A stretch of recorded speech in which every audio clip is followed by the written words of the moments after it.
Tomb Raider. How I do enjoy breaking people's faces in with a rock. Truly a way to release some steam.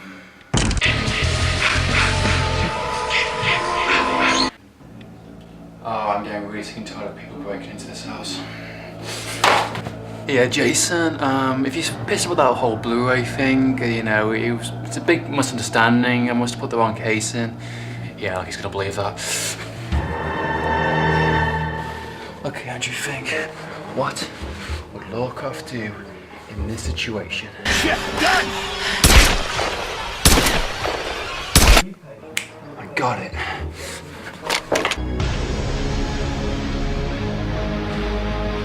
It's time to end this, Jason, once and for all.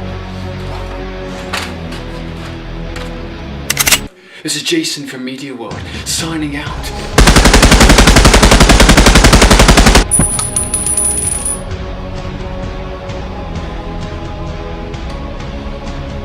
Oh, Jason, so much for a horror legend, eh? Remember, a choir boy came back to me, a choir boy! And don't worry, I'll find you a nice grave in my back garden. I did some Tomb Raider.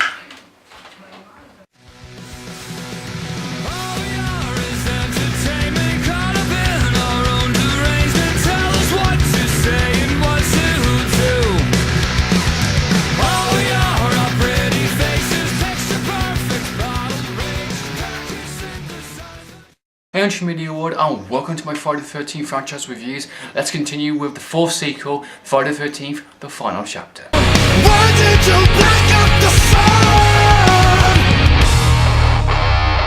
The film was released 2 years after Part 3 back in 1984. This was intended to be Jason's final story leading towards a new killer in the future Friday the 13th movies, but I think we all know how that turned out. The story is set straight after the events of Part 3, where Jason is left for dead and he gets taken to a morgue, but of course he is still alive and he escapes the hospital and continues his killing spree. He heads back to Camp Crystal Lake to find another bunch of teenagers near the campsite.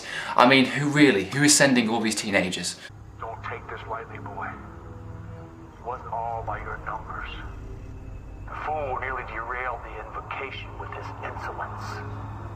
The Ancient Ones see everything, and they will not be... I'm still on speakerphone, aren't I?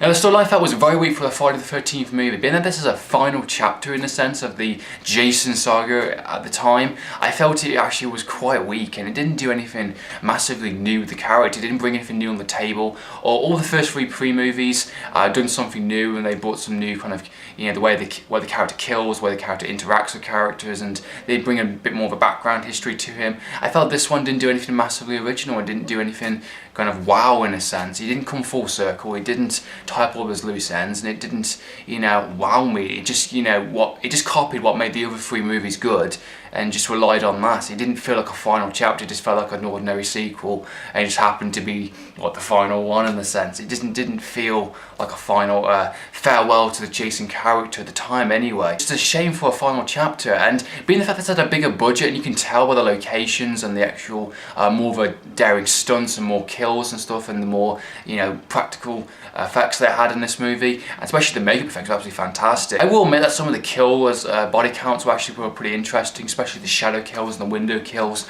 I felt were actually generally quite well done. But a lot of the time I just repeated some of the same deaths we were seeing in the other three movies, which I just felt, what's the point? You know, what's the point of having this bigger budget? What's the point of having these bigger locations?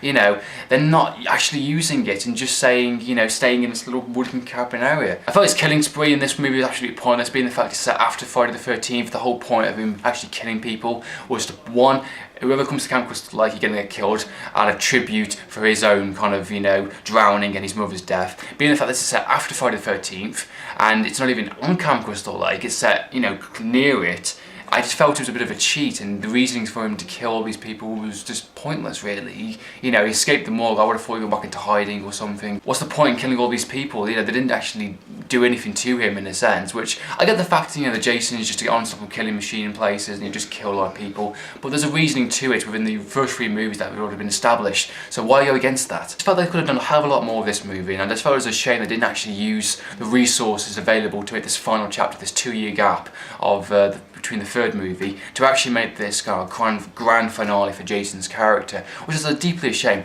But don't get me wrong, I did enjoy the movie in some aspects of the storyline, some bits were quite good, but I just felt it didn't do anything massively well. It didn't feel like a final chapter to me. I would have liked to have seen the survival characters from part 1 and part 3 come back to actually kick Jason's ass. I would have loved to have seen that. Ginger's character I felt was a great character in part 2, and I'd like to have seen that to come back. You know, it's deeply a shame. There's so much potential in the actual storyline for this movie. I would have loved to have seen certain aspects to play a bit more, or see why Jason keeps coming back and why is he still alive, and you know, I'd love to have seen a bit more aspect of that, you know, of Jason's character, and to see a bit more of a kind of kick-ass kind of fighting ending would have been really fantastic. But oh well. The opening of the movie had flashbacks from all 3 movies. I felt actually was generally quite effective. It touched upon key scenes from the actual first 3 movies, especially with Jason Voorhees and why Jason keeps coming back each time, and the reasons for why he's killing all these people in Camp Crystal Lake under 3 minutes. So it was a straight to the point flashback, not like you in part 2 where it takes 5 minutes, an actual chunk. It actually was a genuinely well done use of the flashback material, and actually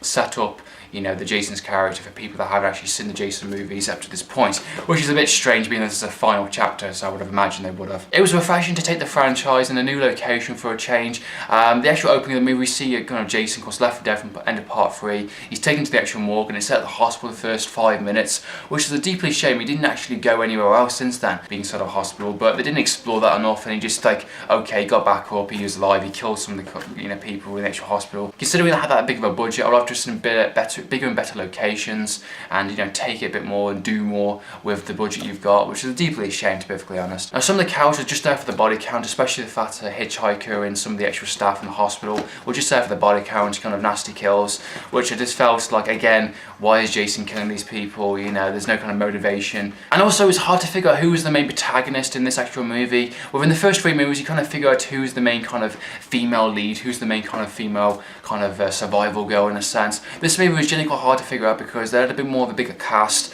and it was hard to figure out who was the actual, who's going to be the main survivor. I'm not going to complain that, because I think you actually brought an extra level of suspense to the actual movie, you know, not knowing who's going to survive, who's going to be the main kind of star in this movie. You know, 1 or 2 of the actual female characters, especially some of the teen characters, I felt actually genuinely quite nice characters, and actually genuinely liked their performance on screen, and I felt, oh, that's a nice character, I hope she's the survivor, or oh, she could be the survival girl. You just don't know until actually later on the actual movie, to the last 10 minutes, which even if it got to that last 10 minutes, the point where we find out, oh yes, this is survival girl, you know, because she's like the last one surviving, pretty much, you know, it just felt like, you know, okay, go her kind of thing, you know, it just felt like a bit rushed. This also marks the first Friday the 13th movie where Jason doesn't actually appear much in his actual film.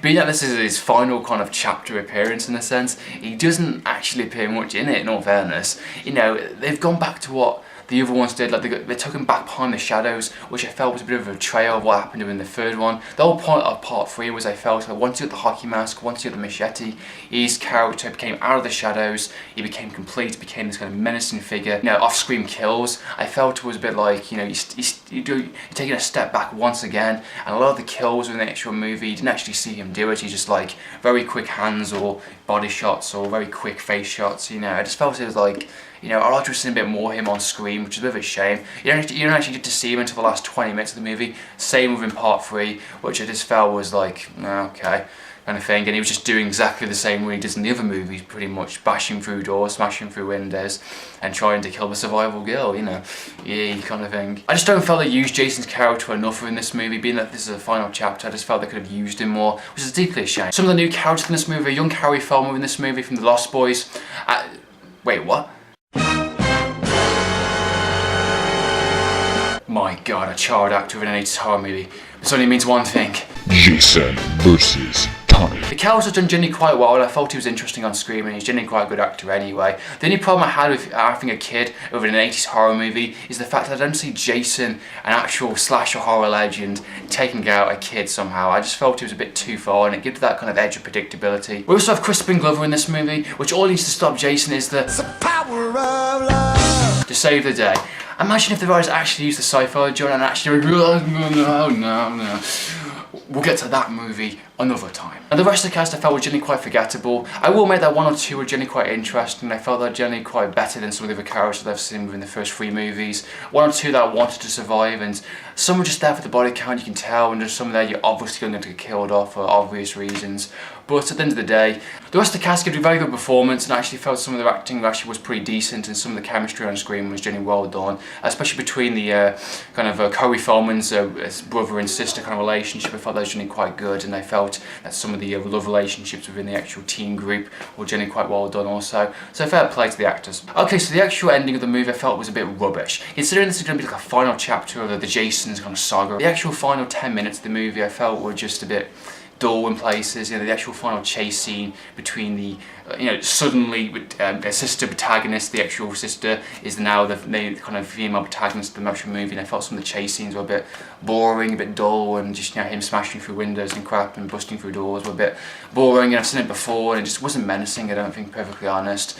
And admittedly, she did actually stick around. She actually did pick up the machete and actually did try and attack him, but there's a bit where she just stood the actual face and actually just kind of thing. It's like, oh, for God's sake, yes, there's a horrible person right in front of you. What are you going to do? Kill that person right in front of you? But no, the actual kid decided to dress up like Jason, even though he had the opportunity to escape. Shave all his head off, dress up like him, and actually I've seen a very brief kind of psychological scene where Jason's like, wait, I know you used to be me. So he does manage to kill him, stabs him in the head, and of course repeatedly stabs him on the ground, which, and rightfully should, when a person's been killing people for the past, 3 movies, including this one, rightly should make sure the character's dead because he keeps coming back, so rightfully so. And then we get to cut to a scene later on where the actual sister's in the hospital recovering, of course, and the brother comes in. Big hug, big family, happy ending kind of thing. His eyes are closed, and he goes like, dun dun dun kind of thing with dramatic music, and it's like, oh, you son of a bitch, in a sense, You made it deliberately a final chapter for Jason, but at the same time you've made it basically a sequel bait ending in a sense, so you want to make another movie, saying that it's going to be another movie. So, I just felt it was a bit of a cheap kind of cash grab ending in a sense. It's like saying, it's the final chapter, but it's not the final chapter. No. I suppose it's a hugely missed opportunity with Jason's character. I've liked just in the ending, maybe where Jason's headstone is right next to his mother's grave, or, bring back the survival girls from part 2 and 3. I just felt they could have done more to make this kind of a final well send-off for Jason's character. I just don't think they did that within the actual movie, and I felt it was massively disappointing that they actually did that kind of ending. I just felt it was a bit of a cheat. So that's my thought on the actual ending of the movie. I felt it was a bit rubbish. I felt it would just, relied a bit too much on, making another movie in a sense, I just don't think it was a final well good send-off to Jason's character, and I can see why people kind of pissed in a sense by this movie. Some people have seen like this movie, some people don't like this movie. For me, I felt it was one of the weakest of all 4 movies I've seen so far. I think the movie could have been so much more. There was a massively missed opportunity, but don't get me wrong, there is some good bits in it. There's some interesting death scenes, and they actually did use the budget into some degree more, and they actually used more stunts, and the makeup effects were really well done. The characters are interesting. The teenager characters are generally a lot more interesting and actually more likeable, in all fairness. So that's my thoughts on Friday the 13th, the final chapter. If I hope you enjoyed watching this review. Have you seen the movie? What did you think? Do you think it was good? Do you think it was bad? Let us know your opinions. In the meantime, I do. Signing out.